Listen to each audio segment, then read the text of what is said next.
আমরা আপনারা সকলেই জানেন যে আসলে বেগম খালেদা জিয়ার মৃত্যুর সংবাদে শুধুমাত্র বিএনপি কিংবা জাতীয়তাবাদী দলের কর্মীরা নয়, গোটা দেশের মানুষই স্তব্ধ এবং বাকরুদ্ধ।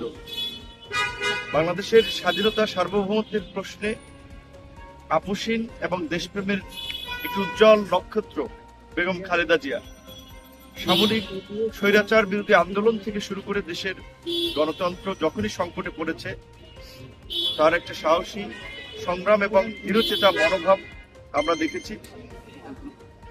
আজকে 2024 পরবর্তী যে নতুন বাংলাদেশ, এই বাংলাদেশের এই জায়গায় নিয়ে আসার জন্য যে রাজনৈতিক দলগুলোর যে ঐক্যবদ্ধ সংগ্রাম, তিনি জেলের ভিতরে থেকে বাইরে থেকে তিনি এই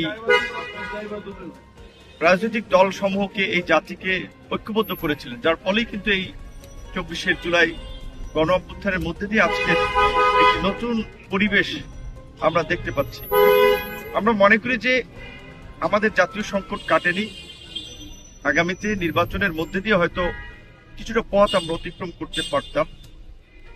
এই পথের ক্ষেত্রে খালেদা জিয়া আসলে একটি ঐক্যের প্রতীক হয়ে উঠেছিলেন। আপনারা দেখেছেন যে গত বছরও সশস্ত্র বাহিনী দিবসে যখন খালেদা জিয়া সেনাকুঞ্জে গিয়েছেন, দল মত নির্বিশেষে বলা চলে সেনাকুঞ্জের অনুষ্ঠানের মধ্যমণি ছিলেন তিনি, কারণ তিনি তার সংগ্রাম, ত্যাগ, দেশপ্রেম এর মধ্যে দিয়ে তিনি মানুষের কাছে সেই জায়গাটি তৈরি করেছিলেন। তার এই মৃত্যুতে শুধুমাত্র রাজনৈতিক অঙ্গন নয়, জাতীয় পর্যায়ে একটা বড় ধরনের ক্ষতি হয়ে গেছে, যে ক্ষতি অপূরণীয়। আমরা সকলেই তার আত্মার মাগফিরাত কামনা করি, তার জন্য দোয়া করি।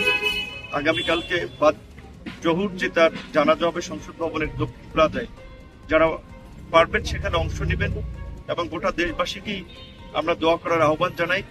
এবং তার যে সংগ্রামী রাজনৈতিক চেতনা, দেশপ্রেম, আপোষহীন ভূমিকা, আমি মনে করি যে সেটা শুধুমাত্র বর্তমান নয়, ভবিষ্যৎ প্রজন্মকেও অনুপ্রাণিত করবে। একজন রাজনৈতিক কর্মীর জন্য অবশ্যই খালেদা জিয়ার জীবন একটা অনুকরণীয়, অনুসরণীয়। আমরা বিশেষ করে তরুণ প্রজন্ম যারা খালেদা জিয়াকে কাছ থেকে দেখার সুযোগ পায় নাই, জানার সুযোগ পায় নাই, তারা জানবে ভবিষ্যতে তার মতো সংগ্রামী, দেশপ্রেমিক মনোভাব নিয়ে দেশের জন্য কাজ করবে। সেটাই হবে খালেদা জিয়ার প্রতি আমাদের সকলের সম্মান প্রদর্শন। আমরা তার মাগফিরাত কামনা করি, তার জন্য দোয়া।